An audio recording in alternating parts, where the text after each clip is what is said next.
Hello folks, I'm here in Canyonlands National Park, and check this out. This is something that is incredibly interesting to me, and yeah, I just wanted to post a video on it and sort of explain what these are and just their significance and how incredible they are. So this is, like I said, Canyonlands National Park, one of the most beautiful places I've ever been.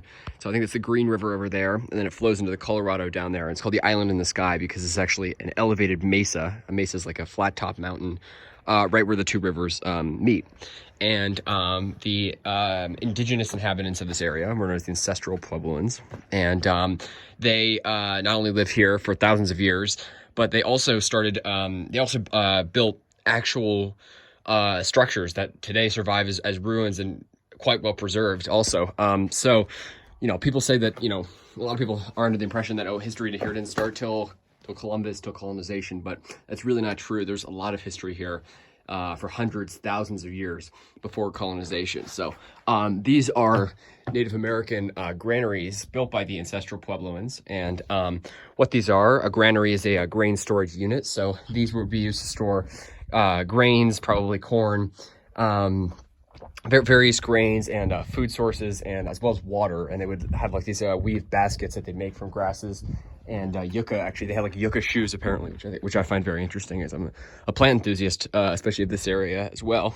And it's just breathtakingly beautiful, and really nice hike down here called the what's it called? The I'm forgetting the name of the hike. It's the Aztec Butte hike, Aztec Butte Trail, I believe. And it goes to Aztec Butte, which I believe is either this, it might be over there actually, but yeah, so it goes to Aztec Butte, and then it also goes to these beautiful Native American granaries.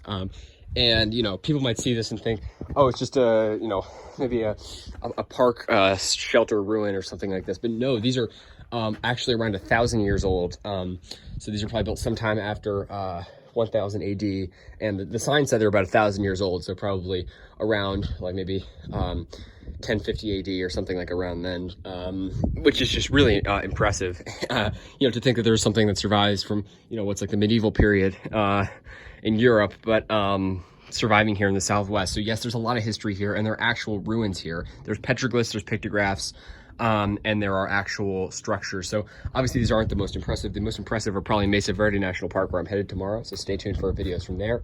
And that's in southwestern Colorado. That's one of the centers of the ancestral Puebloan culture, and that's where they have their cliff dwellings. So their cliff dwellings are these massive dwellings, stone dwellings, just like this. Same material, stone and brick. You can see they, I don't even believe these have been restored. I believe this is the original mud. So they would actually use sort of mud with rock to create almost like a cement a little bit, to cement these rocks together. And because the, you know, I mean, you can see these stuff weathers away so slowly here, and because it's in the sort of sheltered alcove, these have survived so well for so long. And the cliff dwellings are sort of structures like this, but they can be like 4 stories tall at least, and they're built against the cliff just like this, but usually not in an alcove. Granary, obviously they're storing water, they're storing grain, they want to keep the water cool and sheltered, so they put it in a sheltered spot, sort of like under an overhang. And the usually the granaries are going to be pretty small like this. The cliff dwellings are going to be usually under a much larger overhang up against a cliff face, so the cliff sort of forms like part of the wall. So they're sort of using the geography and rocks to their advantage.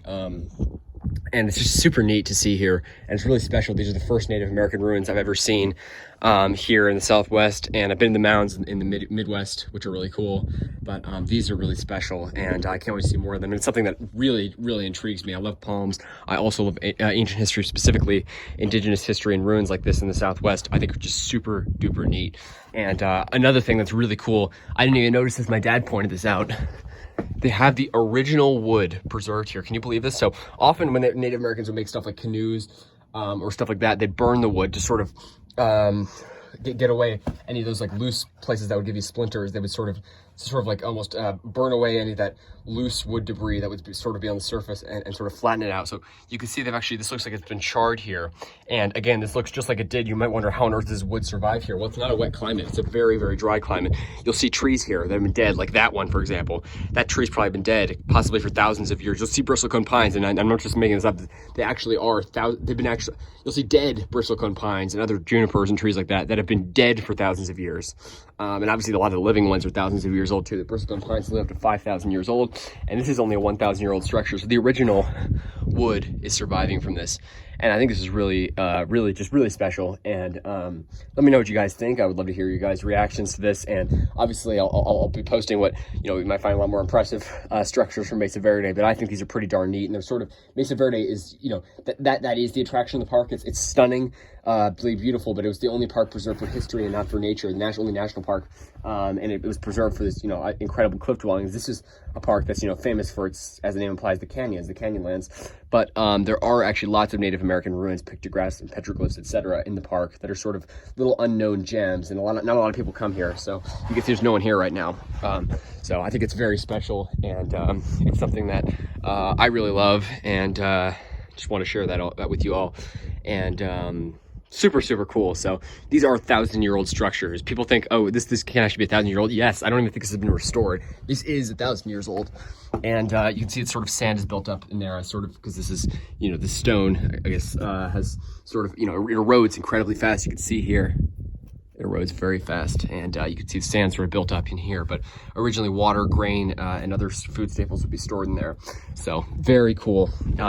These are Ancestral Puebloan Native American granaries here in Canyonlands National Park in the island of this Island in the Sky district, and there are even more in the Needles district, and then the Horseshoe Canyon district is actually preserved specifically for the pictographs there, the Native American pictographs in the cave there. So I think that's really neat. Let me know what you guys think. Stay tuned for more videos. I'm here in Canyonlands National Park in Utah. These are 1,000-year-old Native American granaries built by the Ancestral Puebloans. Take care, folks. Have a good one.